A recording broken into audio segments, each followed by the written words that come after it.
That's the inside scoop on Jeff, the hiring manager of PhoneSales, making it I easy for hope people. I hope somebody gets some value from this. If nothing else, hopefully the big takeaway is wear clothes when you show up on the interview. Hopefully that's the biggest takeaway. I don't buy this whole millennials are lazy thing. You guys are all driven and you're intelligent and you're on it and you're smart and you're entrepreneurial. And I think that's a combination of the fact that there's way more. I really try to make sure that the interview process is as relaxing as possible because look, I want to get to know them. I want to get their personality. We're going to do a role play. We're going to do all of these things. So I don't want them to be too nervous. And I know that PhoneSales.com. The main man himself, Jeff Celentano. Oh wow. We got it this gave it a time. little yeah, you gave it a little Italian spice there. That's It's great. the Italian spice. That's what you've got. You are the Italian spice, aren't you? Well, I always tell people, they say, what's your last name? I said, it's Celentano. It's a nice Japanese name. I can tell from the start this is gonna be an entertaining podcast. We try to make this entertaining. There we go. Jeff, you are obviously the A1 hiring manager of PhoneSales, getting in top tier talent from everywhere in the world. And I see the amount of calls you're taking as well, and you're crushing it, man. You're crushing it. So, Thank you. In this podcast, I personally want to give people the scope inside to Jeff's mind, so that when they sign up to work with PhoneSales, how do they ensure that they get a role, being able to become a high ticket closer, a remote closer, or an appointment setter, or something else within the PhoneSales business. Absolutely. So, let's dive into it. What do you find is actually one of the most challenging things about hiring effective salespeople? Wow, that's kind of a loaded question. I mean, there's because as you can imagine, I talk to people from all over the world, all different skill sets, right? There's so many people who come from various different sales backgrounds, especially and not exclusively, but oftentimes somewhat older people who've maybe come from more traditional backgrounds like insurance or real estate or things like that. So it's one of the challenges is making sure that these candidates understand what this world is, because the world of remote high ticket is very different than, say, selling cars or selling insurance or selling real estate or more traditional things. So there's a level of familiarity that I think people need to have before they even begin to venture into this world of remote sales, if that makes sense. What would you say hopefully they do need then? Well, so obviously there's absolutely. There's any number of training programs out there. I mean, there's dozens of them out there. I mean, we could rattle off several of them. I don't know if it's appropriate for this conversation, but there's so many. Yeah, exactly. There's so many resources out there, both free and paid, that people can take advantage of out there. I certainly have on both sides.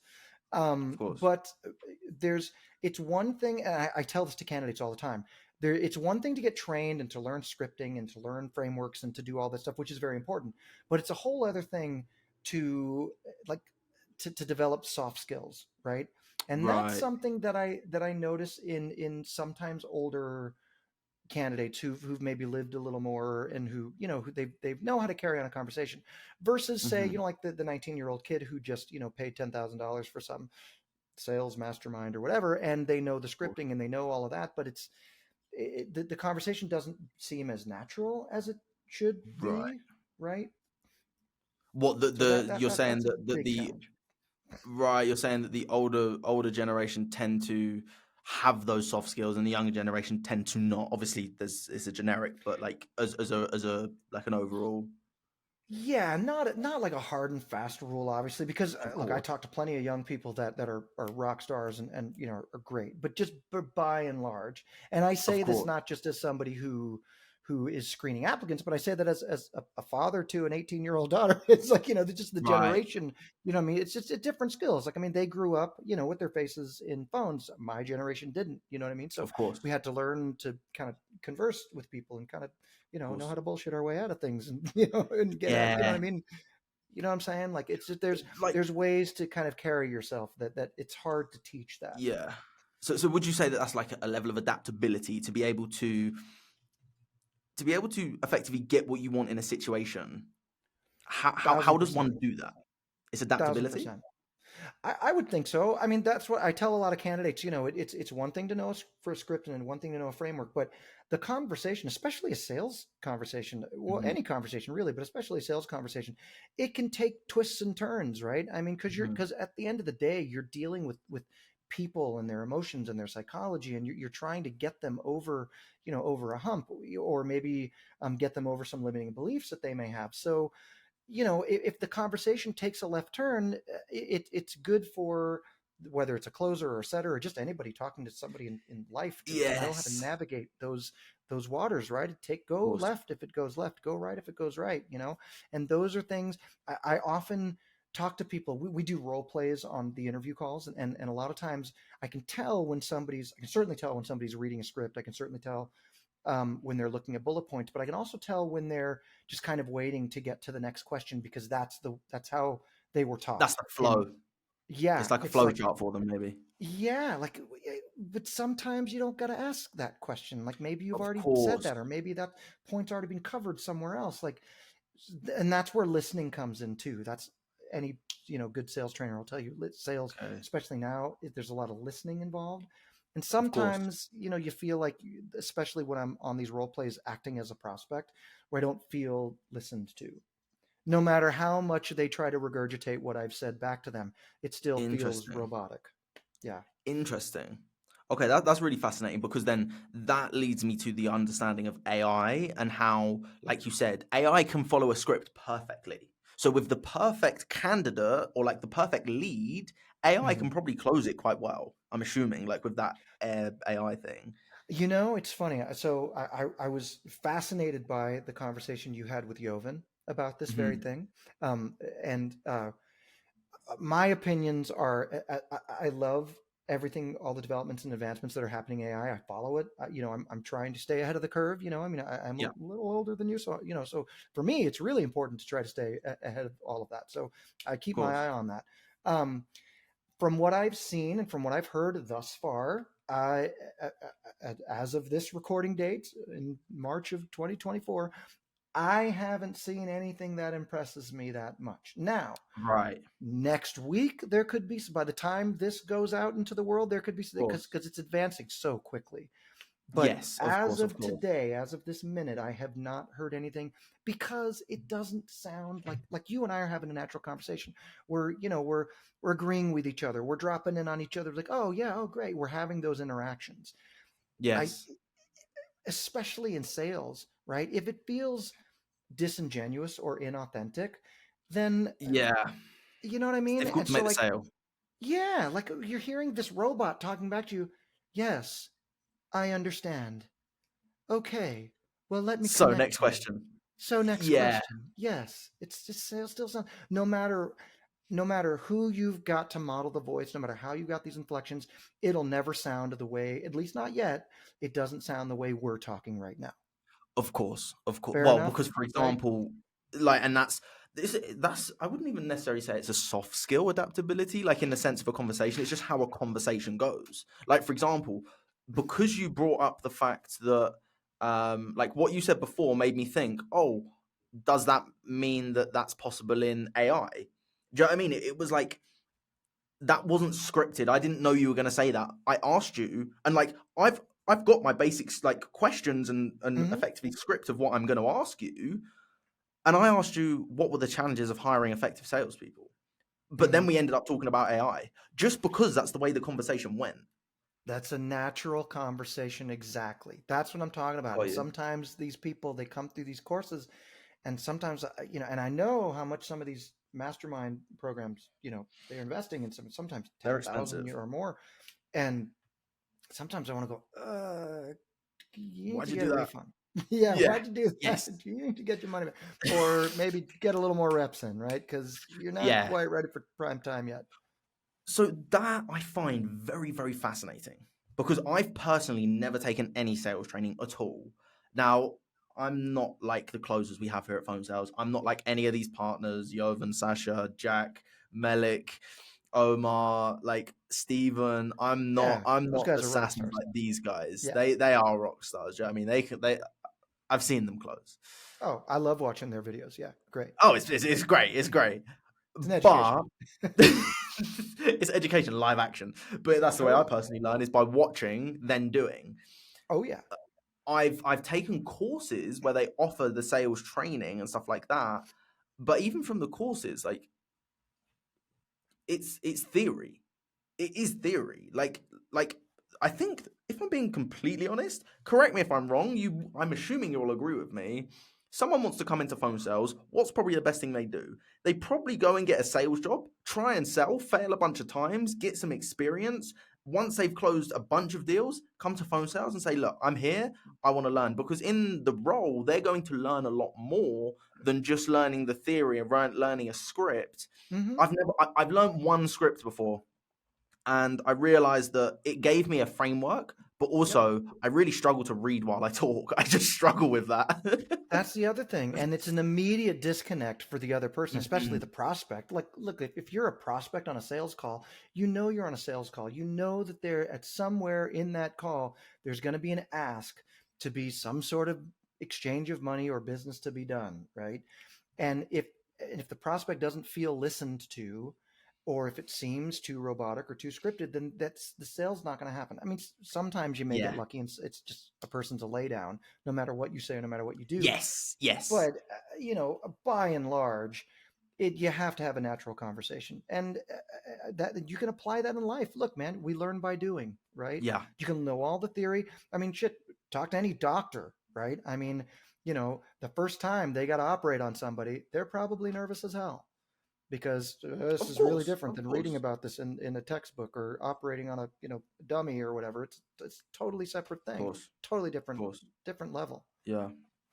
Well, that's really interesting, because I actually really appreciated what Sasha said to me when I spoke to him, and he said the reason that Jovan sort of brought you up to come into phone sales was because he said you genuinely care, and I was like, oh wow, I didn't know that, and I was like thank you. I was like, that's an amazing compliment. Because on the call with Jovan, I wasn't sitting there trying to sell the service. It was more like, what do you guys need? What do you need? Jovan knows that I can do what I can do, and we as a business can do what we can do to help phone sales. And I've learned a lot from all you guys, to get to that point. But what it really came down to was the genuine conversation that happened at the start. Mm-hmm. And that for me was super interesting. I would like to assume that was kind of a similar situation as well. I mean, I would like to assume that if you are authentic and you come across authentically, that counts for something. I could be wrong. Maybe I'm just old, but again, it just comes down to being a real human being. There's the old saying, people hate to be sold, but they love to buy, right? And I think just kind of on a practical level, of course, there's going to be an exchange. Of course, you want to get the business, but again, it has to feel, unless it's something that's really transactional, like, I need new socks. I'm gonna go buy socks, or I need new or whatever. I need to go to the store and buy food. That's a different thing. But if you're talking about something, especially in the world of high ticket sales, you're more of a consultant. You're diagnosing almost like a doctor. It's a different conversation, and people are so used to getting pummeled with marketing messages and sales messages, whether that's in person or online, or I think people are just inundated. So there's a level of buyer sophistication, market sophistication that's out there now, and people are hip to all that. So I think the more authentic you are, and the more you can convey that you genuinely care and you genuinely are there for their best interest, that's going to work in your favor more often than not. People can tune out a lot of that noise, right? Especially online. Yeah. So if your marketing is dialed in such a way where you're generating those leads and you're truly generating interested prospects to whatever it is that whatever your offer is, right? Then I think authenticity becomes that much more important, because somebody is coming to you because they think that they saw something that could maybe solve a problem. So, you know, and then if there's a disconnect if all of a sudden the person that you're connected with, the human being that you finally do connect with, comes across as inauthentic, or or worse, kind of slightly douchey in a way, just so it's very important Of to course. maintain your authenticity. Well, that's the biggest one, is like when you actually think about it, authenticity is what sells you as an individual. Mm-hmm. Like, so from that point of view, how does someone, because I don't want to say, because you don't want to fake authenticity, but what is it that you see in someone that makes them come across as authentic? Like, as when you're hiring someone, as an example. So it's really funny, like, and I always tell these candidates, because after I do an interview with them, as soon as they're with the role, as soon as we're done with the role play, the first question I ask is, "Awesome, how do you think you did?" Right, and then they kind of give me their own feedback on how they think they did, and usually my feedback will be, or generally it'll tend to be, "Hey, you know something? One of the things I really liked about what you did is that you really came across as a real person. You really had a real conversation. You didn't seem contrived or stilted or robotic, or didn't feel like an interrogation. You had a natural way of engendering genuine rapport, right? I mean, it's more than just rapport, but it's personality, right? Maybe that's just because of me, right? I mean, I'm in Vegas. I come from the entertainment world, like so. Rapport and soft skills and personality really speaks to me. Now, maybe that's not as important to Of course. maybe one of our franchise partners or one of those guys, but to me, at least, as kind of the first line of defense, that's getting them into the system or into the whole phone sales ecosystem as it is, that's an important component to me. And I think that if you have that skill, because again, it's you can teach somebody a script and you can teach somebody a framework and you give them bullet points, but if they don't Of know how to course. talk, it's not gonna happen. You know what I mean? I don't know. Well, that's it. Yeah. It's like Yeah. realistically, you could give me a script in Spanish, and my Spanish is basic. So you could give me a script in Spanish, and I could possibly pronounce most of the words, but Mm-hmm. I also couldn't tell you what they mean. I couldn't tell you where to put an inflection on my words. I couldn't tell you where to pause, because if I don't understand what I'm saying, like maybe it's like seeing it from that perspective. If I don't understand what I'm saying, like truly Mm-hmm. understand it, it's very difficult to actively make that sale. Maybe. Oh, 1,000%. It's the same way. Like if you go out to, let's say you and your, you're now your fiance. Congratulations, right? Is that Mhm. accurate? Is that a thing? Thank you. Okay, congratulations. So, Yeah, so let's say you and that's your perfect. fiance are out on the town. You're meeting people in Mexico. You're hanging out. You're shaking hands. You're kissing babies. You're doing the whole thing. I mean, you're gonna have these authentic conversations with people. And look, a lot Yes. of the things that I do, I'm my default setting is humor, or you know what I mean. I kind of that's just kind of my basic personality. If that's not Mm-hmm. your personality, then don't try to fake it, because that's going to come across as Of course. inauthentic as well. But look, you know that there's a certain amount of networking, right? There's a great saying, your network is your net worth. The more hands you shake, the more money you make. All that kind of Of stuff. Like, course. and that's true as long as it's authentic. You can be an A-type personality. I've certainly met tons of people like that. Maybe my vibe doesn't quite match theirs, but I'm not going to, you know, Of course. it's all situational. It really depends. If you're trying to sell something, obviously there's a certain amount of matching and mirroring and things that you want to do in a professional setting. But for the most part, like if I'm out, like last night I was out, doing some stuff and just networking and meeting people like I do. And look, you get what you get with me, right? And so I would Of assume course. that the same way with you. Like you get what you get. Like I'm going to get what I get talking with you, and Mm-hmm. hopefully Mm-hmm. the two, there's some synergy there. If not, Of course. whatever. It's not good or bad. It just is what it is, right? Yeah. Yeah. Well, that's the whole thing. It comes down to,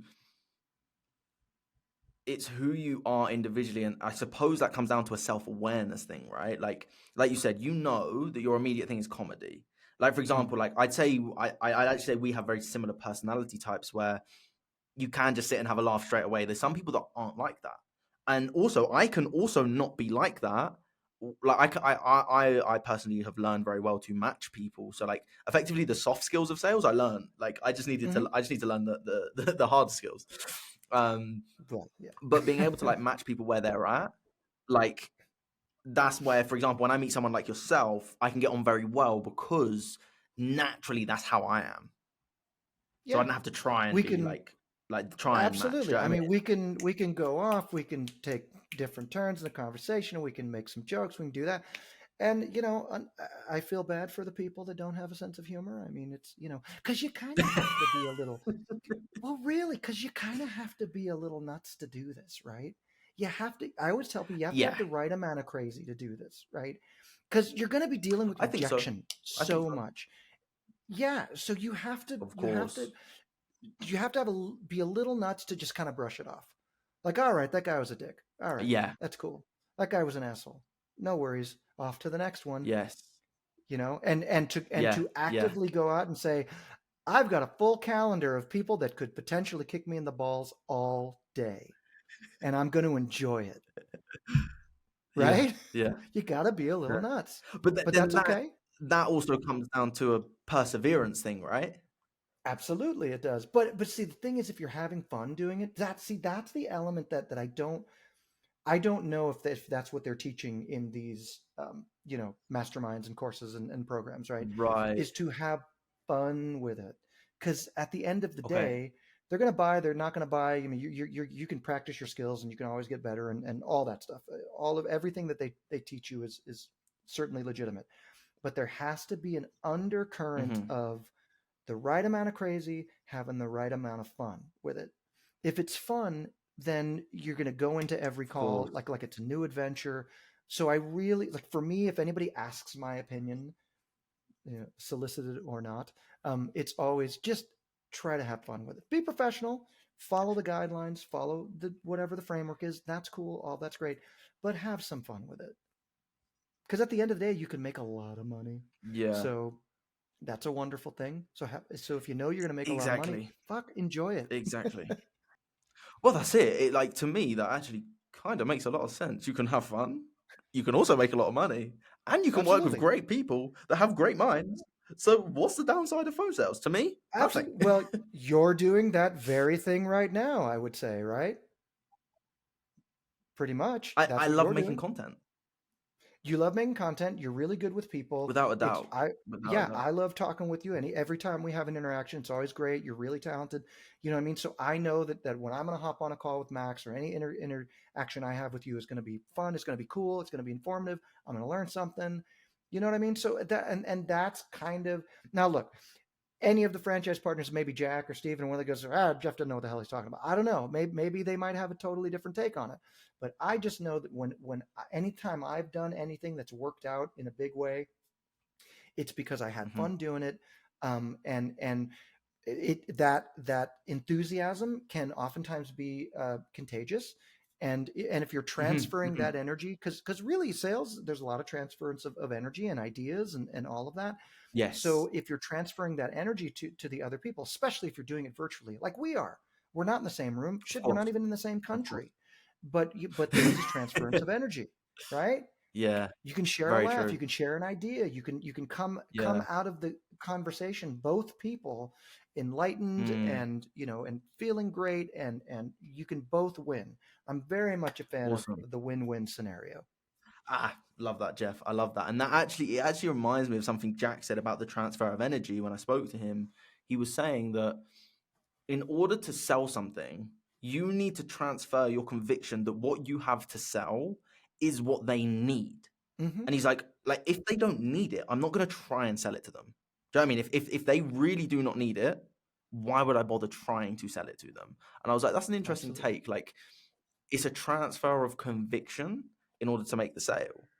I know we're going down the sales route a lot, and I really want to get back to the hiring, because I want people watching this. Yeah. See, it's authentic conversation, Jeff. See, kids, this is how it's done. And see, look, Jeff's now sold on me. Well, exactly, and not to shit on the kids at all. That's not the goal here. It's just, you know, hopefully now, having said all of that, a lot of the guys that like Jack and all these guys, I mean, they are in Melik and shit, Sasha and Jovan, they're all younger guys. I'm twice their age. I mean, I'm they're all in their 20s, man. I'm Mm-hmm. in my mid 40s at this point.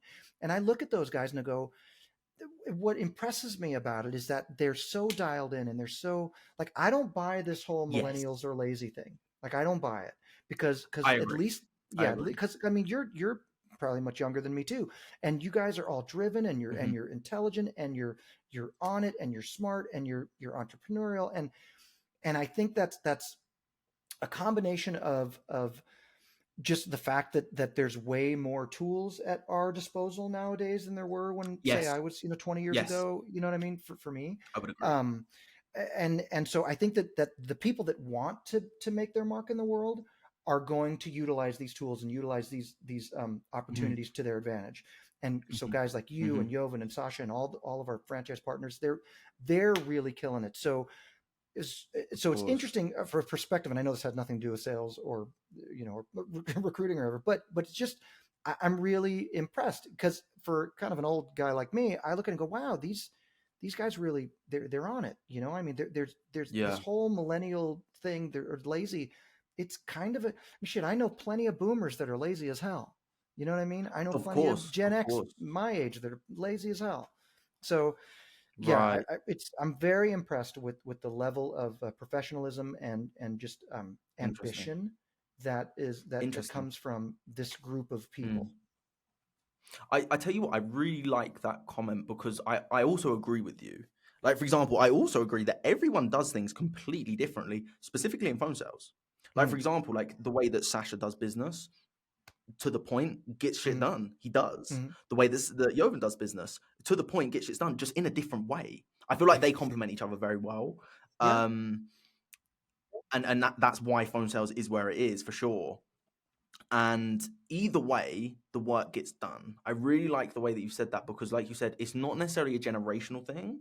It's actually like a stereotype that this generation is lazy. Yes, but mm, also like define lazy because this generation's version of lazy, like you said, to set up a podcast 20 years ago was near on impossible and cost probably tens of mm. thousands of dollars. Yep, To set up a podcast today is actually much more accessible.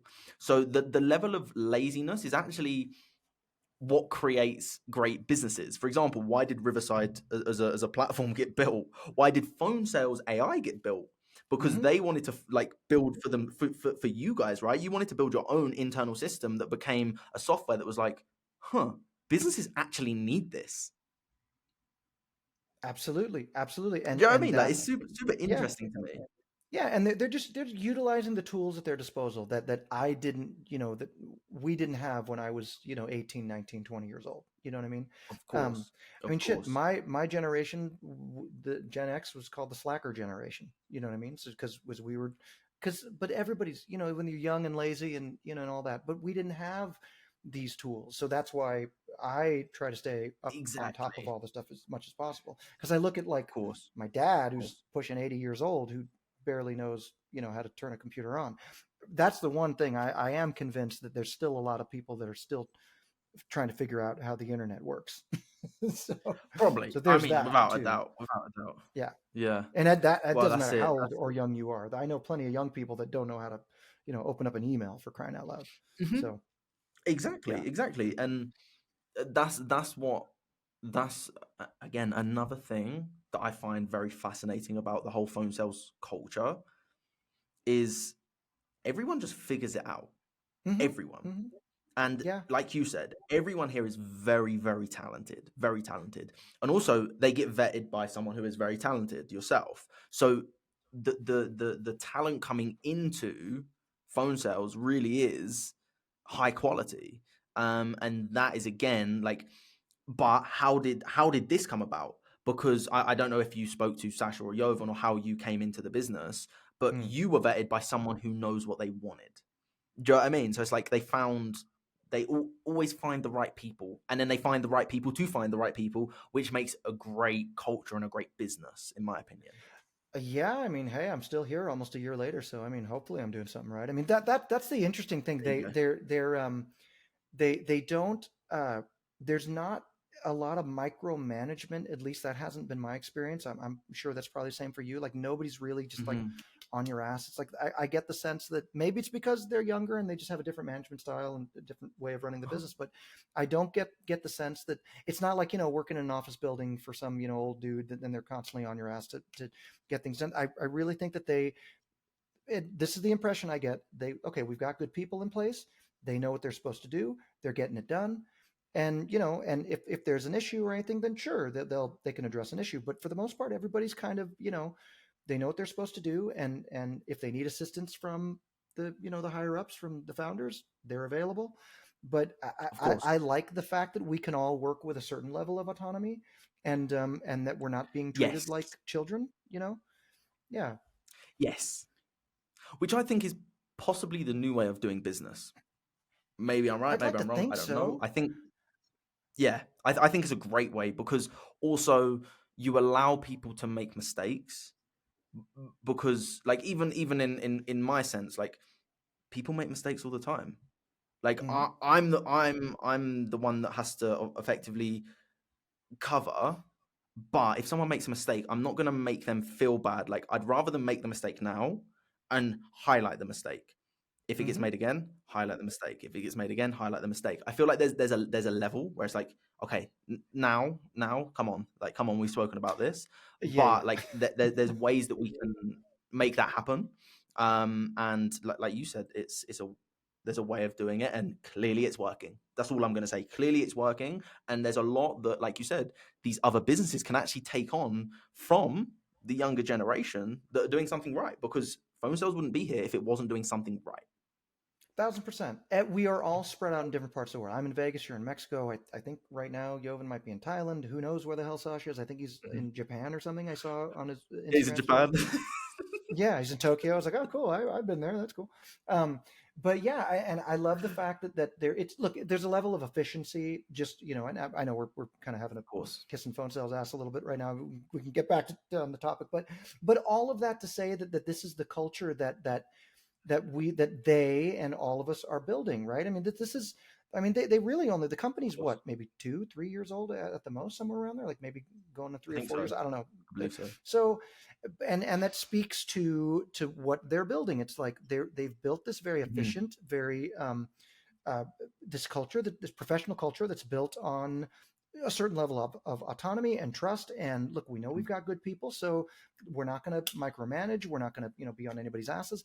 And I think that works to their favor. And if, like I said, if they did got to get involved and they got to clean up a mess or then they're there to do that. But that's, I think, one of the reasons why, getting it back to the recruiting conversation, is one of the reasons why people find it so attractive to apply to work with us. I mean, because I see the applications coming through, and one of the questions is, where did you hear about us? And it could be through referrals, it could be just through general internet marketing, maybe an ad, something like that. But the word is getting out. You know what I mean? Word has been getting out for a while, and I'd like to think it's based on good reputation. Now, look, I talk to a lot of candidates. Obviously, they're on their best behavior when they talk to me, because it's a job interview, But one of the things that I try to do, I really I really try to make sure that the interview process is as relaxing as possible, because look, I want to get to know them. I want to get their personality. We're going to do a role play. We're going to do all of these things. So I don't want them to be too nervous. And I know that nerves inherently come with any kind of job interview, but I want them to be as relaxed as possible. I don't want them to feel like they're overly intimidated. I want to get them at their best. Yes. And generally the feedback I get from the candidates is that, wow, that was the coolest, interview I've ever done, because I'm not there to kick anybody's asses. Now, if they do a bad job or I think there's area for improvement, I'm certainly happy to give them feedback. Because at the end of the day, I want them to win. I always end the interviews. I say, hey, this is not goodbye. This is standby. Let's see if we can find you a good home. Yes. Because I want them to find good homes. I want everybody to succeed. All boats rise with the tide, as far as I'm concerned. But, if somebody needs some work, I'm not afraid to tell them, you can maybe do this, maybe do this. But for the most part, again, I think that the job searching process and the job interview process is stressful enough. So let's, at least from my perspective, and unless and until somebody tells me otherwise, I am happy to, if I'm kind of the first human being that they're going to interact with phone sales, I want it to be a positive interaction, because they're Of going to go course, back and and tell I other think, people.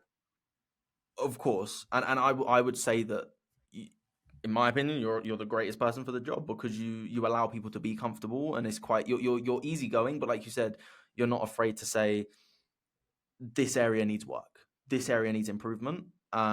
So I think personally that's a good way to do things. Do you know what I mean? Like, have the first. It's like when you walk into Walmart, as an example. You walk in and someone sometimes greets you. I don't know. I think that's right in America. Here, not so much, but I believe Yeah, that's what happens in they America. used to. Not so much anymore. Interesting. Yeah. But like I'm assuming the reason they did that was because first impressions matter. Do you know what I mean? They want Absolutely. you to feel welcomed, and you're a very welcoming person. Absolutely. Um, I so had to I'm. kick I had to kick somebody's ass last week a little bit, but Go ahead. Go on. Tell me. I'm it was interested. and I put that in the in my notes that went out to the, we have a Slack channel where they all go into where everybody can see who I've interviewed, right, like in real time. Wow. And I said, oh man, this kid is, and I told the kid, I said, because it was the second time I'd interview him. That's the other Right. thing. Like, where else can you go where if you don't do such a great job in the interview, where we're like, no, look, you're invited back, you can keep trying, right? I mean, you True. can, we can do this again. I always tell people, look, if you feel like you can do better, we can set up round 2, and hopefully not round 3 and 4, but we can I'm certainly willing to give you another shot. Mm-hmm. Because I can look, there's people that I can tell are, they've got it. They just maybe didn't, they were too much in their head, maybe during the role play. They didn't quite know exactly Yeah. what the product or the service was. And so they had to they were just they were tripping themselves up. They were kind of Yeah. thinking too much. And so for those people, but I can tell, like, oh, well, you have a great personality. I mean, you clearly know how this goes. You just need to, maybe we need to present you in a slightly, more flattering light. So Right. by all means, shit, yeah, hit me up. We'll do this again. But yeah, I had to kind of, so this kid that I talked to, I say kid, it's probably like 19, 20 years old. So yeah, Right. kid to me. He was like the second time he'd interview. The first time I was like, not so good. And it's like, all right, well, but again, the invitation's open. You can certainly hit me up again. So he came back, and again, I told him, I said, I didn't feel like I was being listened to. Like you Right. repeated some things that I said, but then you kept asking the same questions over and over and over again. And it's again, it sounded robotic, and it sounded like an interrogation. And if the prospect doesn't feel like they're being listened to, and they just feel like, it's like I can almost smell the commission breath coming through Right. through Makes the sense. Zoom screen. It just didn't. So, and that's kind of how I kind of beat him up a little bit on that. And interesting enough, he just emailed me today. Can we do it again? Can we do it third? So, well, I mean, sure. If I got time, yeah, sure. But Yeah. so I'm always willing to give people a shot, because I do want to see people win. I want to see people succeed. Especially, we do talk to people from all over the world. Some, more third world countries than others, so Right. so in that regard, I would love to be part of the solution as opposed to Of part of the course. problem. Of course. So Of course. I sometimes like that. sometimes there's practical hurdles to get over, right? So getting back to maybe something that would help a potential candidate watching this, is, work on, there's hard skills and soft skills, right? So the soft skills, obviously, if you can't tell, are very important to me. The hard skills would be, look, if you have to be pretty self-aware and Mhm. be willing to be self-reflective and say, maybe, maybe there's a language barrier that isn't going to enable me to be as Of course. strong of a phone closer, or maybe Of course. but maybe there's space for you as a DM setter or something like that. Of course. So there's people that in fact, I talked to a guy today. In fact, I interviewed a guy today, who's from, who's normally, where he's from, he would have a really heavy, really thick, accent based on where he is. And he said he's really worked hard to kind of rein that in a little bit, because he understands that if we're talking to prospects that are in North America, especially if you're calling them on the phone as a setter, you want to, it's first impressions matter, Without a doubt. I don't mean to sound harsh about that or sound like the old dude, but I think you're right. Yeah, you're right. You're right. It's like, for example, like even just take even accents or like whatever out of it. If you speak really fast and you get on the phone and you're like, "Hey man, how you doing? I've got this," like straight away they're gonna be like, "Chill out." All good? Hold on. There we go. Are we back? You all good? Yeah. Okay. Yeah. I got Cool. a phone call came in, so sorry about that. But no, like if you speak really fast, that could be just as hindering as a like heavy accent, for example. So it's like it's being conscious of that as well. Do you know what I mean? Like it's all those things from above that can hinder the sale. And like you said, if first impressions matter and you're like running at 100 miles an hour and not allowing them to speak, they're going to be like, what? Yeah. So like that can be, and like there's a funny story actually. I used to have that. People on my YouTube videos used to comment, "Bro, slow down, chill out. Like you talk too fast." And I was like, "But I need to get the information out because if I don't get it out fast enough, and then no one's going to understand what I'm saying, and I don't want to watch it." And it's like, you can pause, and that pause can actually have like a lean in. Do you know what I mean? Sure. Oh, sure. Oh, sure. There's all kinds of tricks, like sales gurus out there who really harp on tonality and all that inflection and all of that. I mean, it's interesting because coming from kind of the entertainment world, like I do, I'm mostly from the music world, but fair amount of acting here and there over the years, and I tell people it's very much kind of like an acting gig, right? I mean, there's you can give the same script to somebody like Johnny Depp, who will do amazing things with it, or you can give it to some high school theater kid who won't really know what to do with it. And it's the same words on paper, but it's a different idea, it's a different inflection, it's a different way of approaching it. So and again, you're in an interesting space because for the first time ever, right? And this might be veering off topic a little bit, but I think you'll be able to appreciate this. For the first time ever, everyone's in show business. Yes. Fair enough. It's everyone's accessible. in show business. Yeah, well, meaning that so my dad was in the insurance business for years and years. Started in like the 70s and all through the 80s and 90s and all that. But back then, you didn't have to constantly be making content or putting stuff out for the public consumption. Like that didn't exist. No matter what business you're doing, whether you're in sales or insurance or real estate or whatever, never has there been the need to create so much content to get your message out there, because you're competing with all of these other people. Like, who would have ever thought, if you were selling real estate or insurance in the 70s or in the 80s, that you would constantly have to make what equates to a commercial every day? Could you imagine? Because you talked about content creation, right? Like how what we're doing right now would have been impossible 20, 30, 40 years ago. I mean, I grew up, I was a kid in the 80s, right? In the 90s, and saw this stuff. Like, if I wanted to just get something out there, like, think about it. Your average business owner, or just even your average sales associate, or any industry you're in, you got to get yourself out there and create what amounts to a professionally produced commercial, 30-second to 5-minute commercial message media that's got to go out almost on a daily basis. Now, the tools that we have at our disposal make it way easier to produce that kind of thing, but we still need folks like you.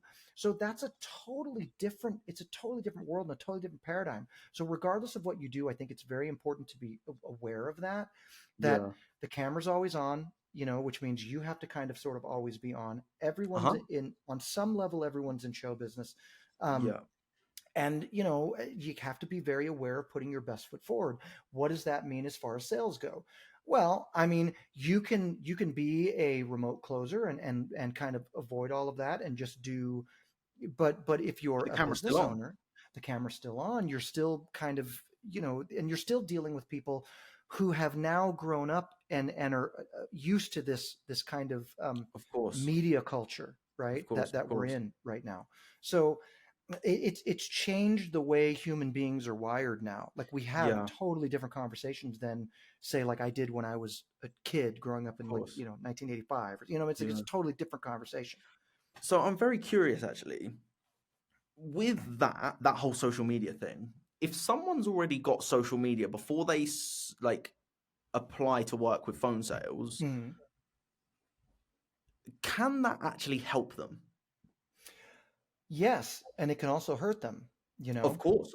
I mean, do you post like things that hinder your chances of getting a job? I mean, you've seen it before. People get cancelled for things they said on Twitter 15 years ago. Oh yeah, oh yeah. I mean, it's crazy. Like I'm very aware of making sure that like look, I'm not like at your level where there's like this incredible content and branding, but like I'm very aware of what I post. It's very consistent, and I think that it's wonderful if I can go and look at say like a candidate and kind of check out some of their socials and see like look, if you're a real professional, whether you're in sales or whatever industry you're in, if you're a real professional and you're posting content and it's about that particular subject, right? And it's helpful and you come across as knowledgeable and you have a certain level of expertise. That tells me, oh wow, well this person not only do they understand the concept of social media, but they also understand what they're talking about, and that ups the level of professionalism. Conversely, if I interview you and you're fantastic and you're great and I go on any of your socials and you're, passed out at some, bar somewhere, and like that's the shit that you're putting online. It's okay. Well, then that's you have to be very aware that we all live very public lives now. You can certainly choose to turn that off, and I've noticed a lot of younger people are starting to do that as well. But it's become kind of a necessary evil, and I don't imagine it's going to slow down anytime soon. I mean, it might evolve into something else. It's going to pick up. It's going to pick up. It's not going to slow down. I mean, and like the platforms may change and Facebook may die in a couple of years, and Instagram may go away, but there'll be other ways of expressing yourself. So I think it all, you have to be very aware of at least publicly what you're putting out there in the world. And the camera's on you, whether you know it or not. I mean, I live in Vegas. Shit, I can't tell you how many videos and pictures I'm in that I don't even know about. Of course. So then on top of that question to follow on, if someone creates content, the quality is not good, but the fact is what they're trying to produce, like, I'm assuming you're going to see that in a good light, right? You're like you said, what they're talking about is great. Maybe the production isn't great, but you're showing a desire to get into something. You're showing a desire to get into the industry. Like, is that something that you look for? Someone that's just like doing what they can with the tools that they have. If they've got a shitty phone right now, at least they're trying something with the shitty phone. Do you know what I mean? Absolutely. Awesome. Look, they'll get an A for effort, which is great. Because at the end of the day, I mean, it shows a level of work ethic that I think is important. And look, come on, we're talking about salespeople. We're talking about hiring salespeople. We're not hiring filmmakers. We're not hiring producers. We're not. I mean, you've already got the job. For us. So and you got the job because you're really great at that thing. You know what I mean? I have a certain level. I have a certain skill level in your world as well, just like I do in the sales world and all of that. Because conversely, while we're all in show business, we're also in the sales business as well. Of course. Because we are all selling, whether it's an idea or whether it's a product or a service or just trying to convey a way of being or a state of being. We're all trying, again, it's the transference of energy, and you can do that in so many ways. It's not just sitting at a table across from somebody like you did in the 80s. You know what I mean? It can be done like this. It can be done over virtual. It can be done through content. It can be. So I think we have all of these tools at our disposal, and which is interesting to me that some people have there's this disconnect when it comes to just general communication. You know, Interesting. because Okay, so you should be able to if you can convey your ideas and your thoughts on video or through content, wouldn't you theoretically be able to have a conversation? I don't know, but some people can't. Interestingly enough, I used to be the most shy and anxious person.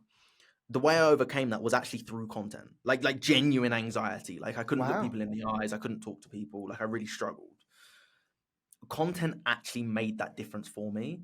So like my 2 cents, maybe it's relevant, maybe it's not. But to anyone that wants to get into sales, I'd recommend just trying to talk to a camera, because if you can talk to a camera, eventually you can learn to talk to people, and if you can learn to talk to people, you can sell.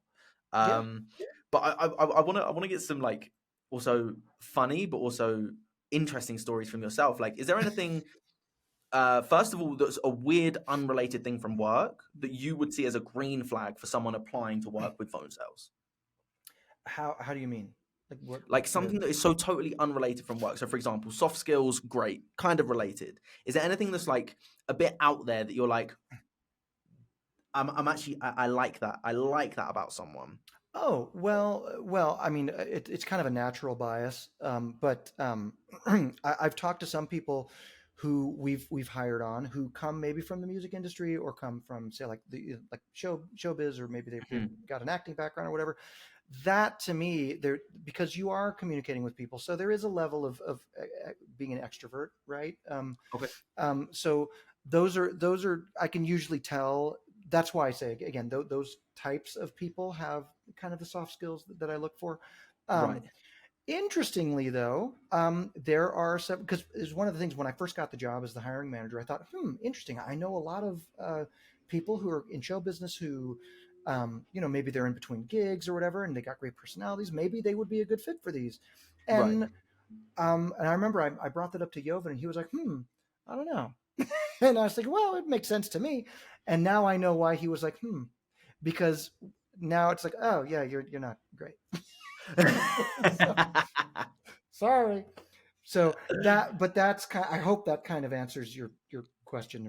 Yeah, Somewhat. like there's the little things you look for, and I suppose it's all what it really comes back down to. It's not that weird. It's just the way you converse more than Mm-hmm. anything. Mm-hmm. Like that's what Yeah. sales is. It's a conversation. Are there any funny stories that you have of like when someone's turned up to an interview and you're just like, come on? So so we have this when you apply for us, it crosses my desk, and then when I invite you to apply for an interview, when I invite you to the actual interview, that triggers a series of like automations, right? Like Okay. emails and texts and whatnot. One of which is a it directs you to this thing called the interview prep guide, the interview preparation guide, right? Mm-hmm, mm-hmm. And it's funny because it's pretty basic stuff, like don't like wear a shirt, like know kind of what you're supposed to do. So I had one guy, and I know that they read it because we have a CRM. I can check and see like what they, who You can opened see if what it's and been all. open. Yeah, totally. And who downloaded what and all that. And Right. so and I was actually on the road. I was like at my dad's visiting, and so I did was doing interviews, on the go. And one of the things it says, please try to do this on a computer as opposed to a phone. Now, Mm-hmm. look, if there's been interviews where like in the middle of it, something goes wrong. And like, I've even had to sometimes go, oh shit, bad signal. So I've had to hop on Of my phone to course. do the interview as Of well. course. That's fine. That's just kind of making do with what you got. But Yeah. man, one time this kid hopped on. I don't know where the hell he was. He was like maybe in the outback of Australia somewhere. There's like snakes and shit all around. He's like, No. he shows up with like he's like a dirty tank top. His hair's all fucked up. It's like, and I'm like, are you okay? Are you ready? Are you, Did you not be able to get home last night? yeah, were you abducted? Are you okay? Are you going to be able to, are you in a safe area where you could have this conversation right now? He's like, hold on, snake. Yeah, it's like, oh, are you going to be like wrestling with like an anaconda here? And is that you're going to be doing that? So that happens occasionally. There are more often than not. It's not just because I try to laugh at everything, but more often than not, it's people who don't necessarily know the industry or the Right. types of, so there's a fair amount of educating that I feel has to Right. happen on my part sometimes, where I have to kind of explain to them, like, these are the kinds of offers that we work with typically. Got But you. yeah, as far as funny stories, man, like people have shown up in like all manner of, like dress or undress or, you know what I mean? Undressed. Like, well, I mean, it's like, come on. Like, I even say, like, I don't care if you're wearing pants. I mean, I'm wearing pants, but I mean, you don't have to be. Who knows? Maybe you're not wearing pants, but which would be totally fine because I can't see that. But if Yes. anything above the waist, like, come on, have a shirt. Like, leave the tank tops Yeah. in the, in the dresser. Like, just show up. You don't got to show up in a Yeah. suit and tie, which is Yes. funny. A lot of older candidates, they I can they imagine. all buttoned up and everything. I'm like, wow, you were. You didn't I need to be that formal. I'm Yeah. I'm impressed and flattered Yeah. that you thought enough of this to get dressed up for me. You're probably not Yes. wearing pants either, but Actually, but yeah, that reminds me. That reminds me. yeah, please. I don't know if you saw it. There was a video of Kevin O'Leary, the guy from Shark Tank. I saw that. He's barefoot and he's sitting there Yeah, with this. he's He's got his barefoot like in boxer shorts on. shorts. It's great. That's great. So Like that's I can why I was just like, imagine people like that. I haven't had anybody show up in the bathroom yet, but I mean, Yet. who knows? Who knows?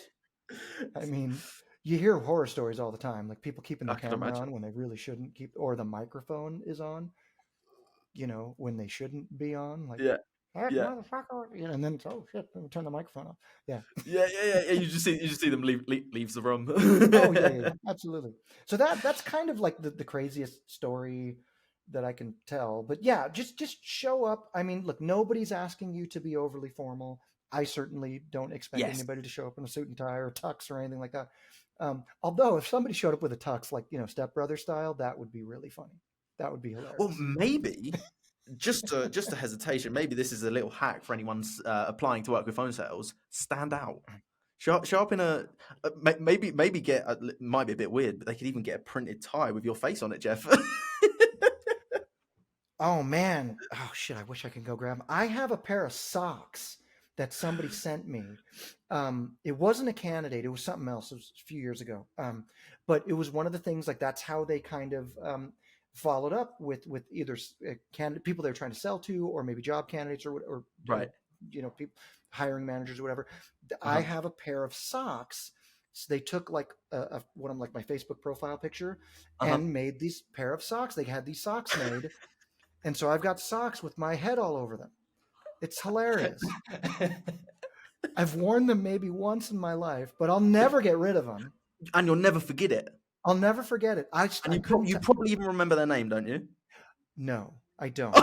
Okay, it didn't work. I don't. But I still have them. And if you're watching this, I still have them. So thank you. There you go. There you go. So like, at that time, you probably were like, "Oh, this is an interesting way of getting my attention." Yeah. And I suppose, like, you obviously don't have to do crazy, outlandish things, but something to stand out from the crowd is probably a good way. Is that what you would say? Is that a good way for someone to get a job at phone sales? Sure. Well, one of the things that we ask for is in the application process is an intro video. So there's just to kind of demystify some of the process to anybody who's watching maybe this long form interview, or maybe if you cut this into the chapter.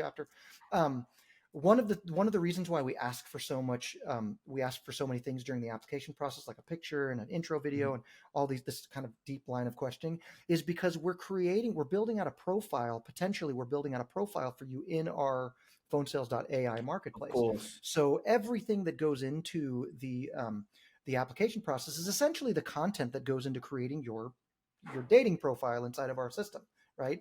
So one of those front and center, when you log in and you look at a profile of a candidate, the first thing you see is the intro video that they uploaded during the application process. Right. So there was one guy, I can't remember his name. I think we ended up hiring him, but he did a real, what do they call it?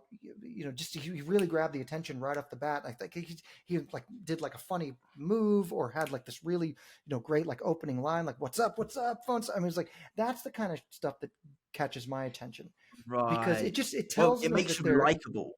Yeah, it's likable. It shows your personality, and it also makes me aware that you put in a little bit of effort to stand out. Yes, exactly. And I suppose that is also the day we live in.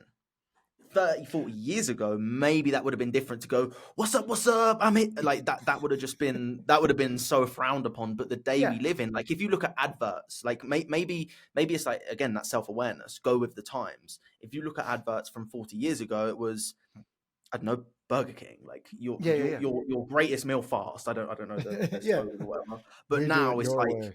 Yeah.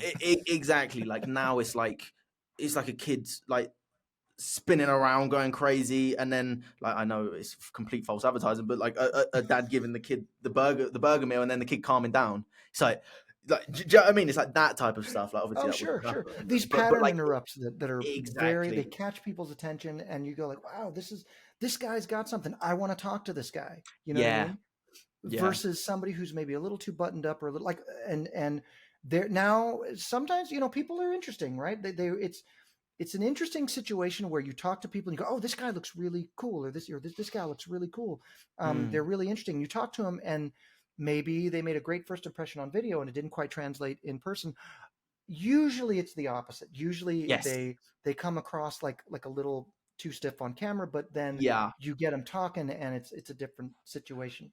And I would also agree that that is probably because talking on camera at first is a difficult thing. Like we got a second Yes. camera here. I remember when I first spoke to the camera, I was like, where do I look? I look directly in the lens. I don't blink, and I'm sitting there like this, like just trying to get focused on it. Yeah. And then over time, talking to a camera for me is normal, very Hmm. normal. Talking to a person is actually much easier. So I would understand that. Um, but what advice would you say you have for, let's say let's do two groups of people. Okay. A young person that wants to get into the high ticket sales game, specifically with remote closing and phone sales. What advice would you give them? Oh my God. Well, look, again, learn the industry, at least Hmm. get kind of a cursory, familiarity with the industry in general. I think for most of the younger people, that's not too hard because they're used to seeing ads on social media. They're used to seeing kind of the customer journey from a marketing perspective. Hmm. Sometimes a lot of them have already gone through that themselves because they've maybe bought a coaching program or they've invested in some sort of a thing. So Right. so I would say that. Uh, just get familiar with the industry in general. Hmm. Try to soak up as much training as you possibly can. That doesn't mean you have to spend $10,000 on a Hmm. mastermind course or anything. There's tons of wonderful resources on YouTube. There's tons of there's that Books. school app, that they've got some great True. courses, and there's tons of things that people I've shared a lot of, like friends of mine. I was talking like other like musician friends and things that I've known, people that I've known for years that maybe want to look at into something else. I always tell them, I said, look, get familiar with the industry first. It's a different style of sales. It's not Hmm. the car Hmm. salesman. It's not the, beat people over the head. It's active listening. It's diagnosing more so than it Of is course. trying to beat people over the Of head. course. So that's important, right? And that no Right. matter if you're young, old, just getting into this industry. And one of the reasons why I knew it is because I come also from a digital marketing background too. I did that for 20 years and still do that as well. So I was very aware of online courses and coaching programs and masterminds and and automation programs and all the kind of stuff that people would normally buy or invest in that we would be selling, right? So Right. that's the first thing is Okay. understand the industry that you're getting into. It's very different from insurance and real estate, that kind Of of stuff. course. Of Yeah. course. That's interesting. And how does, so like how does that, how does that work? Like let's say someone like, so let's use some famous people, for example. You've got someone like Alex Hormozy. Hmm. Like doesn't have any formal qualification, doesn't like never paid for any sales training, so he said, um yet is one of the greatest salesmen currently. I'm sure Hmm. there's other people that maybe don't post content. What do you think sets him apart from someone who is more formal, who has had a lot more formal sales training? Like, because there's no one shoe fit, there's no one size fits all. Hmm. Like, how does someone stand out in both ways? So, for example, your Alex Hormozis in a tank top that is just very charismatic and very personable versus your traditional salesman. Like, how do you stand out from both sides? Because also, some people that are more traditional don't have that charismatic side of things. Like, how does that other person that is more charismatic stand out? That is more suit and tie, and they stand out like traditionally the older generation. Yeah. So for example, like it would be like Alex Hormozzi's style versus say like my dad back, you know what I mean? It's like totally different thing, like totally, like they're kind of dinosaurs now at this point. A lot of that just is just a reflection of the culture of the times right now. Things have gotten a little less formal. And again, I know we keep coming back to the word, but authenticity, I think people are just kind of over getting beaten over the head by the the snake oil salesman and the suit and tie. Right. And it's just it's a different kind of it's a different world, man. Like Alex, somebody like Alex, who I've had the pleasure of interacting with in person on a number of occasions. He actually, acquisition.com is here in Vegas, so he's kind of running some of the same circles. He's and I think it's because he is who he is. I mean, he doesn't have to really kind of create this character, even though it's funny because what by virtue of him being so authentic, he's created this character. He's created a character. Right. You know what I mean? And so so now that's become kind of the standard. But I remember, when Alex, the first time I actually met Alex was shortly after, he had just kind of gotten off the gym launch thing. He had been, so he wasn't like the Alex Hormoza that everybody knows. He was kind of getting all that rolling. I mean, and I had booked him on a podcast. Interesting. And so I kind of met him. And but he had that in him anyway. Like you already have that drive and that ambition and that determination. Yeah. But it's the style of doing it. I think he's a guy like him is very aware of what people respond to. That's another thing. Comes down to self-awareness, man. Like they have to know how, like, what's going to speak to people, what's going to grab their attention. And being in a suit and tie nowadays kind of represents the old guard. It kind of represents like you're not going to see me. This is as formal as I'm going to get, on a, you know what I mean? Especially on an interview or something like that. Now, like if I go out last night, if I'm on a gig or I'm playing in a band or whatever, I'll dress the part, right? But just in everyday life, jeans and t-shirt is the uniform for me. You know what I mean? Of course. And if that bothers you, if you look down upon me and don't think that I'm capable of doing the job or expressing an idea or maybe turning you on to something that you might not have been attuned with before you met me, that's kind of on you. Because I know my value, I know my worth, and just like Alex knows his worth. And if somebody's going to thumb their nose because he's in a tank top, of course. Like, well, I mean, what the fuck do you know? He's built $1 billion company.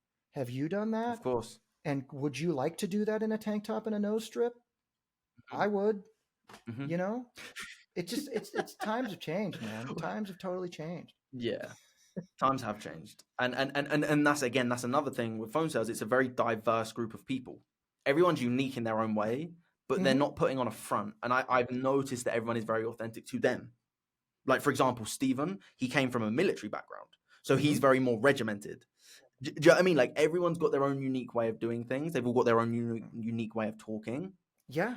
But news alert, it works. It works for everyone. So it's like it's maybe that. Like, what do you think is the future for hiring, specifically in sales? And I'm more pushing towards remote sales. Like, what do you think is the future for it? Like AI, like what do you think is going to make your job easier? But what is your most important thing, like moving forward, hiring? How quickly am I going to be replaced? The robots are coming for all of us. Look, I think so. There's a lot of people that do these, like, video ask, interviews. You can do stuff like that. You can kind of set it up to where you have predetermined questions and people can send videos. And look, that is certainly a way of doing it. But at some point, especially in the sales world, maybe I'm showing my age, I don't know, but I think that at some point it comes down to that authenticity. That might be what you want to, put that in the title somewhere of the podcast, is that it really does. You're going to have a conversation. And unless and until You can have a conversation with a robot, whether that's an interview or whether that's a sales call or whether that's just, an everyday interaction. It will never quite feel the same, no matter how, because again, I want to get to know you. And if I have a if I have a set question, you know what I mean? And it's just this process, then it becomes harder to really get to know the person. Perfect example. Of course. There are some people that I talk to that come across really well on the interview, and then they get hired. And if for one reason or another it didn't work out, or maybe there's a personality conflict, maybe with somebody, and it just didn't work out for whatever reason. Right. Because they're going to show up differently with me than they might with you, and they might show up differently with like Jack or Julian or you know what I mean, or Steven or any of those guys, because it's a different dynamic. When somebody's talking to me, they're a little intimidated. I mean, especially like these rock star guys that have made millions of dollars and all that. Like they may not be like crazy intimidated, but of course. But they're the understanding, the social contract that we have is that I'm the person interviewing you and you're the candidate. If you're too much of a douchebag, you're not going to, make it, past the next level. But so everything is situational. Like you said, there's no one size fits all. It depends on who you're talking to and under what circumstances and who's kind of got, the high ground, as it were. So it's as much as you can systematize a process, I think it's going to be a little more challenging to systematize situational circumstances. You know what I mean? Right. Because the conversation a candidate has with me is potentially going to be a different. Their personality could be very different when they're talking with their boss, or maybe talking with a prospect. Right. Of course. So that's hard to systematize. Yeah. I would think. Okay. At least now. Of course, without a doubt. So then, how does one, no matter age, generation, gender, anything, how does one prepare the best? Like, how do they get the best preparation for a interview for phone sales? Well, the first thing is read our handy dandy interview prep guide. That's the first thing. Number one. Take advantage of it. We're giving people the blueprint. We're saying, hey, how many other jobs have you ever, None. if you've ever, how many other places say, hey, we want to help you get this job. Yeah. Usually you submit an application, and if you're lucky, 6 months later, you might hear something from somebody, or you're usually 2 months later, you get sorry, we went in another direction. We hired somebody else. Yeah. And that's the only feedback. But we are literally, we're following up. Now we're doing it through like CRMs. That's the part that we're automating. But we've created these resources. We have the interview prep guide. We're sending out emails and SMS messages and saying, your interview's in 30 minutes, your interview's in 3 hours. You know what I mean? We're hey, respond back, and we're making it easy for them. So like it's almost like we're totally in their corner from the minute that they apply with us. So make it easy for you. Like when they get on a call, make it easy for you. Help me help you is what we're trying to do, right? So we're giving them these tools. So I would say, and the interview, I don't know if you've had a chance to go through the interview prep. It actually wasn't created by me. It was created by somebody who's not even with the company anymore. But it was a great idea, and so we're still using it. And it's just, and I've gone through it, and it seems so basic.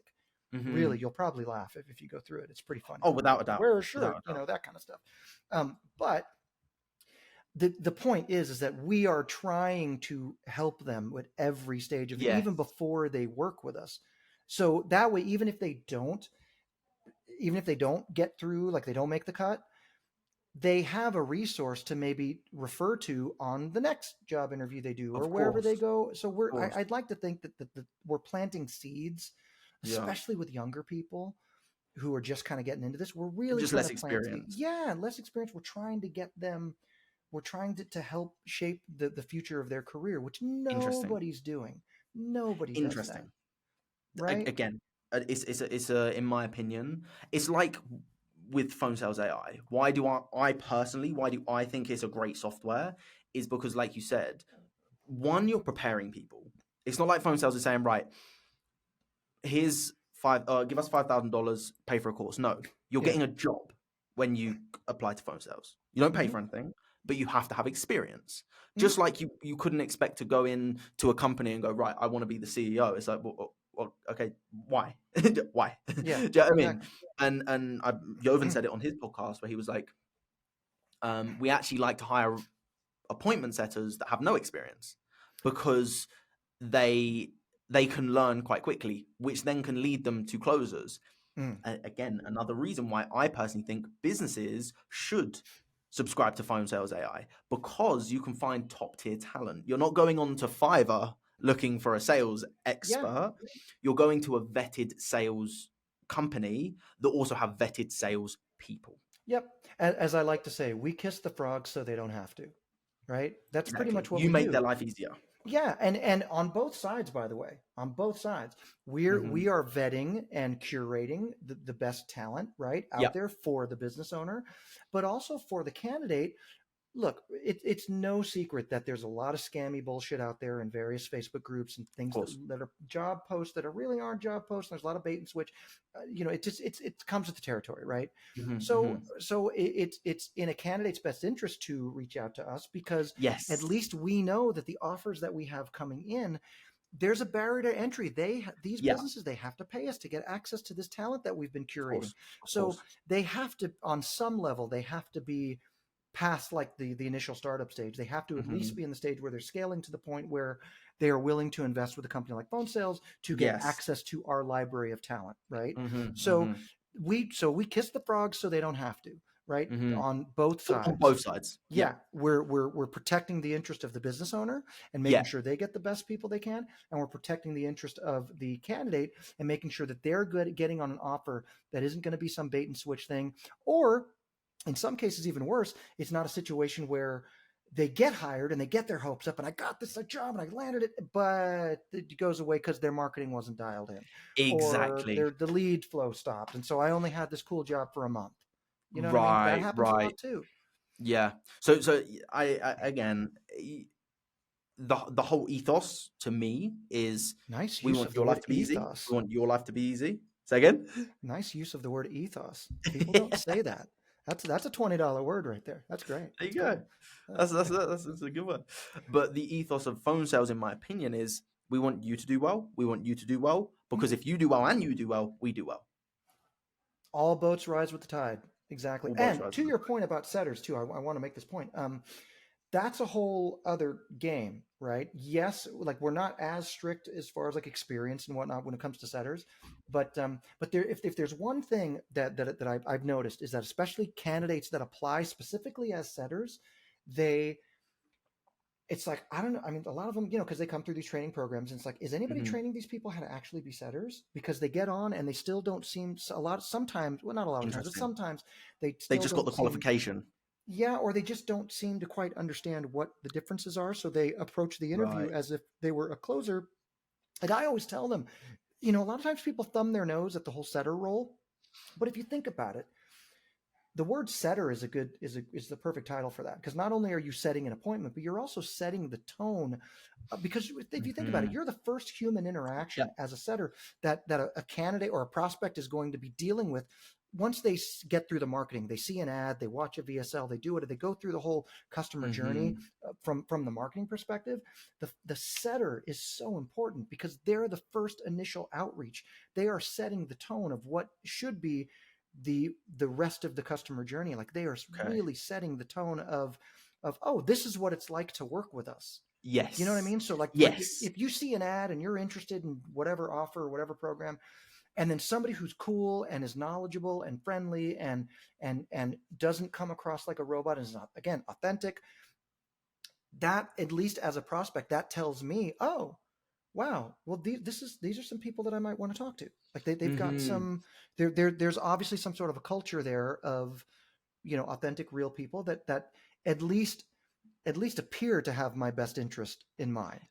Exactly. You're showing up effectively, let's say. Yes, the appointment setter is the bridge between the marketing, the crazy hypey marketing they're going to see online, which, let's be honest, that's a lot of it is, and and the closer, who is potentially going to beat the shit out of them trying to get to close a sale, right? With hopefully that's not how you're doing it, but in a very broad strokes, the whole good cop, bad cop. I mean, this is the setters has the opportunity to be the good cop in that situation, and to be that the face and the voice of whatever the offer. Hi, I'm Jeff with Yes. I'm just reaching out because, it looks like Yeah. you're taking a look at some of, our program. I just wanted to introduce myself, get to know you a little bit, point you in the right direction, and see if we can help you out. Got you. Like that Makes to sense. me is just it's such an important integral part. So anybody watching this, don't shit on the setter role, Yes. and especially if you're, because the other thing is the setter is going to be the one who is really like, you have the sale in your hand. You're qualifying that prospect. So if a closer is complaining that they can't close these leads, and I'm just getting a bunch of deadbeat leads, it's because they're coming from the setter. So if the setters really knows what they're doing and they're really qualifying the people, it theoretically should make the closer's job way easier. Exactly. And for the setter, they pretty much can write their own check. That's what I was going to say. Like, you can still make a shit ton of money with setting, right? Absolutely. Now the percentages may be a little smaller. I get that, Of course. but you're literally setting it up. You set them up, they knock them down, and that's how it works. They have it. Look, if you're, and I always tell this to setter candidates, look, if you're not making money, it's because you're not sending them good candidates. So so the better you are setting them up and the better you're qualifying them, the higher the likelihood that they're going to close the deal. Everybody plays, everybody wins. You're all making money. You're helping people, and it's a beautiful thing. So I really want to kind of, kill that myth that the setter is somehow beneath. Maybe the percentages might be a little smaller. It's like an assist in like sports. Absolutely. Do you know what I mean? Like if like for example, football for me, football, not soccer. Football for me is without that guy that crosses the ball into the box for the goal scorer to head that ball into the goal. Without that setter, you wouldn't have had the goal. Without the setter, you wouldn't have had the close. So maybe you're seeing it like that, because also if you assist the closer, that closer is going to want to help you because you're making them money, they're making you money. Therefore, you can create a team and you can really drive forward. And inside of phone sales, you have that ability to do that.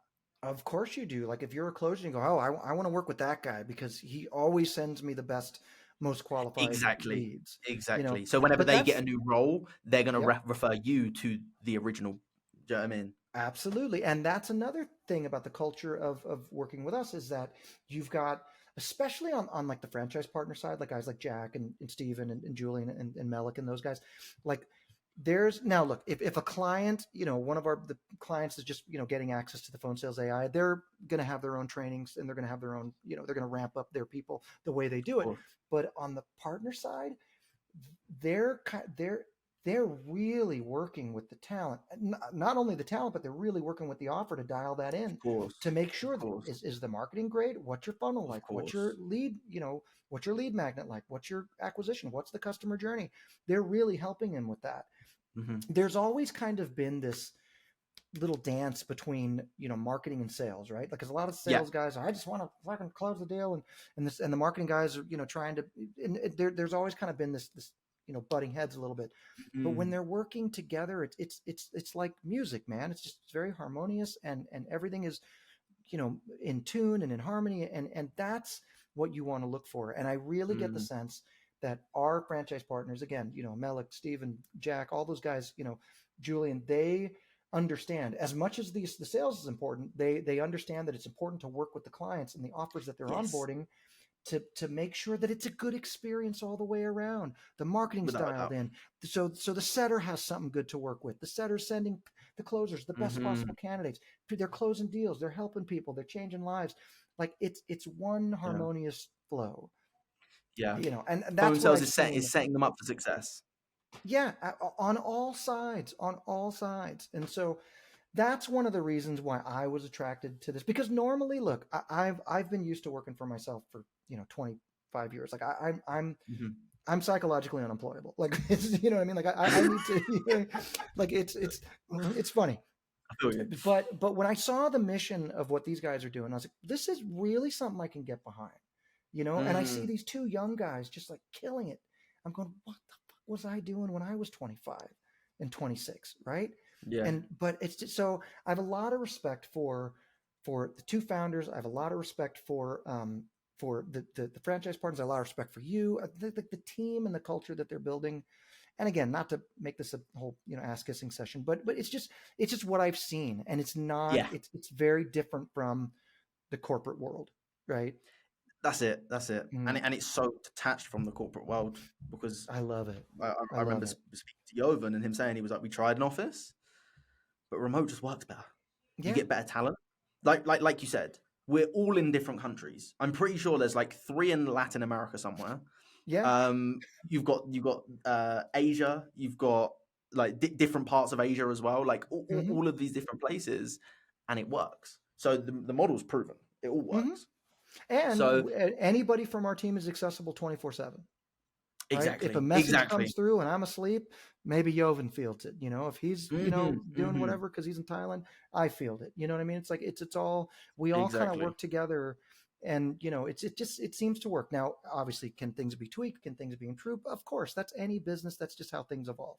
But I mean, by and large, it's a pretty seamless operation from what I've seen. Definitely.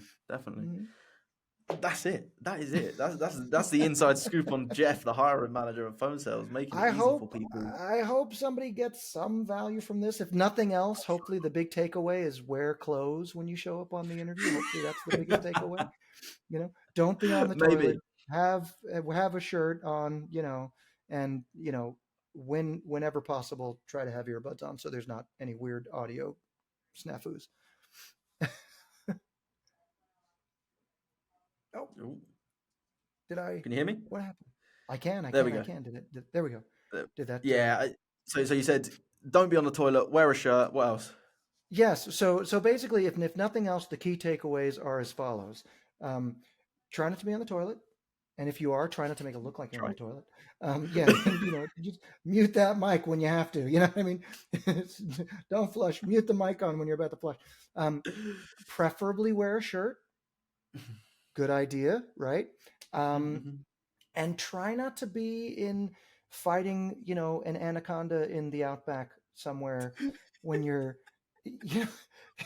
when you get on the call. It makes life easier for the conversation. Now, if you have to maybe duck into your car, that's fine. But, by and large, find a nice indoor comfortable spot. Yeah, it's a job interview. Yeah. Yeah, it's a job interview. You wouldn't turn up to a Walmart applying for a job in a tank top with an anaconda around your neck.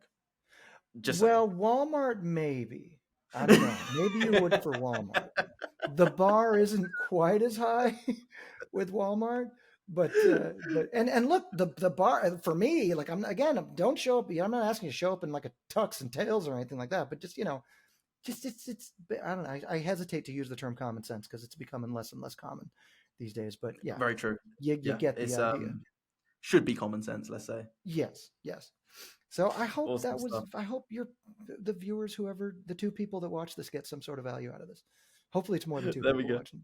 There we go. So Jeff, I don't know if you have any more like wisdom for someone showing up to an interview. Pearls of wisdom. Ancient wisdom. Any more pearls of wisdom before we end it? There we go. I think we've pretty much, covered it. I mean, like we said, just again, soft skills are very big with me. And I want to see that you are having some level of fun with it. Got you. That's going to translate. So authenticity and just enjoy the ride. Enjoy the ride. This is speaking as somebody who, man, I was 25 yesterday. You know what I mean? Yeah. I woke up this morning, I'm 46. You know what I mean? So I'm just telling you, it goes by like that. So enjoy the ride. It's not the end of the world. If you make a mistake, you make a mistake. You learn from your mistake. What's the old the Rocky thing where he says it's not how hard you get, it's how it's how many times you can get hit and keep getting back up, and just enjoy the process. And I think that's going to come through on your interview, and it'll also come through when you get the job. Without a doubt. So hopefully without a doubt. That's the little pearl of wisdom. There we go, Jeff Celentano. You've given it to us. Hey, yo, you've given it to us. Yeah, I appreciate it. I appreciate it, Jeff. Appreciate your time, and Anytime. I look forward to this video getting out there.